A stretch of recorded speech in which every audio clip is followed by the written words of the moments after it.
This video explains how phishing schemes are endangering global fund programs and what you can do to protect yourself. Why should you care? Phishing, where criminals fish for information through misleading websites or emails, has become one of the most common forms of fraud around the world. The scale and intensity of cyber attacks are growing fast in the current COVID-19 crisis, and the results can be catastrophic. Since 2013, phishing fraudsters have stolen over $26 billion. How does phishing work? Fraudsters lure their targets into a false sense of security by disguising themselves as familiar, trusted individuals or companies. The criminals create a fake web page or online form and email selected targets, asking them to provide sensitive information such as usernames, passwords, credit card or bank account details. Often, clicking on links in phishing emails infects the user's computer with a virus, allowing the fraudster to access the user's email, computer files, and login details.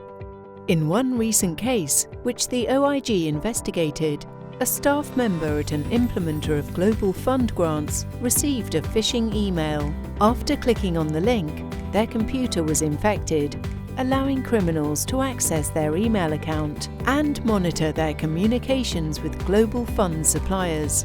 Posing as the suppliers, the criminals instructed the staff member to make a payment for a purchase of expensive diagnostic equipment to a new bank account. The money was transferred to the criminals rather than the real supplier.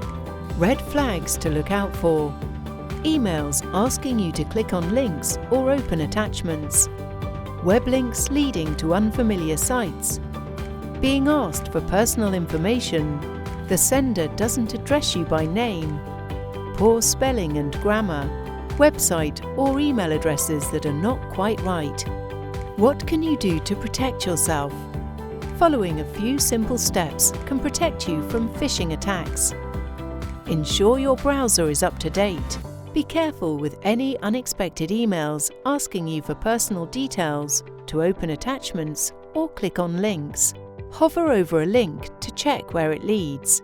Instead of clicking on a link, go to the organization's webpage and log in there.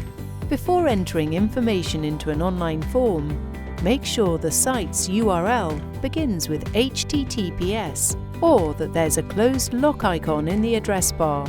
Do not give sensitive information such as passwords over the phone. Instead, ask for a formal, signed request.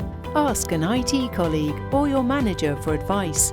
It's better to be safe than sorry. What should you do? If you think you have been the victim of a phishing attack impacting global fund grants, you should report it to us immediately. You can submit a confidential complaint to us online, by phone, by email, or by letter. Find our contact details and helpful advice about preventing fraud at www.ispeakoutnow.org.